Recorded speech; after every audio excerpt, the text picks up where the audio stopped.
जय मां आनंदमयी। एक सत्य घटना सुनाता हूँ जो मेरे साथ घटित हुई। मेरी अध्यात्म में रुचि शुरू से ही थी। तो ये 1968 की बात रही होगी,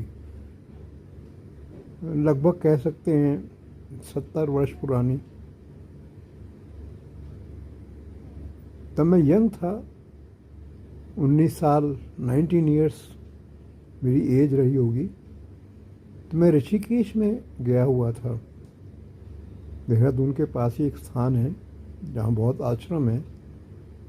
ऐसे किसी आश्रम में ठहरा हुआ था तो वहाँ के एक ब्रह्मचारी मेरे मित्र बन गए।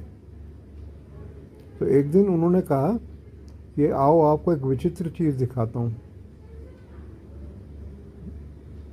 तो वो मुझे एक घने जंगल में ले गए, गंगा पार।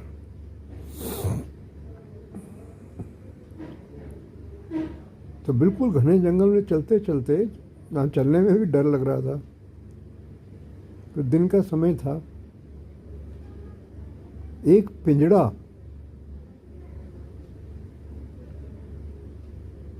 बहुत बड़ा नहीं, कोई सीधा कोई लेट भी नहीं सकता, इतना बड़ा भी नहीं। और उसमें सामने की तरफ लगभग कह सकते हैं 75 mm, पौना इंच उसकी रॉड्स लगी हुई थी। और एक उसमें दरवाज़ा था छोटा सा बाहर निकलने के लिए। और उसमें एक विदेशी लड़की, ज़्यादा उम्र नहीं रही होगी, लगभग कह सकते हैं 27-28 साल, वो रह रही थी उस पिंजड़े में। मैं हैरान हो गया देख के।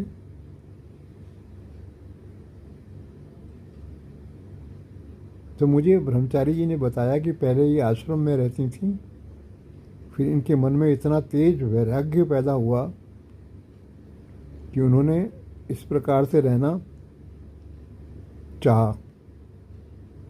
तो मैंने कहा कि इनको खाने पीने की व्यवस्था क्या होती है। तो उनका जो पास दूर दूर गांव हैं, वहाँ से लोग इस रास्ते से गुजरते हैं तो दूध इत्यादि कुछ फल वल खाने को दे देते हैं। मैंने कहा रात्रि में तो यहाँ पे उस समय शेर, चीते और इस प्रकार के भयानक जानवर, कहती वो पिंजड़ा अंदर से बंद रखती हैं। बड़ी विचित्र बात है। मैंने कहा यदि बाथरूम के लिए जाना पड़े रात को तो पिंजड़ा खोलना पड़ेगा कि छोटा सा, बड़ी मुश्किल से वो पूरी तरह से लेट भी नहीं सकती थी। तो ऐसी मैं विचित्र भाव में खड़ा हुआ था। वो इंग्लैंड की थी या जर्मनी की थी, मुझे याद नहीं है, शायद जर्मनी की थी। टूटी फूटी हिंदी बोल लेती थी।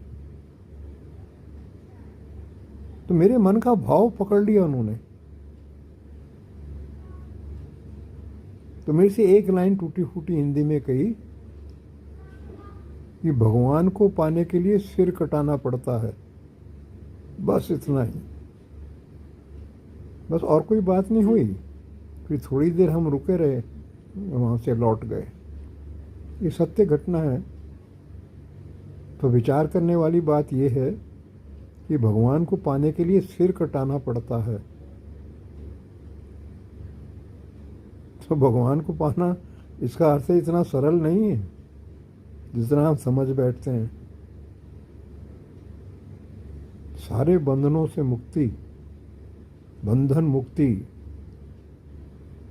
तब कहीं ईश्वर दर्शन की बात होती है।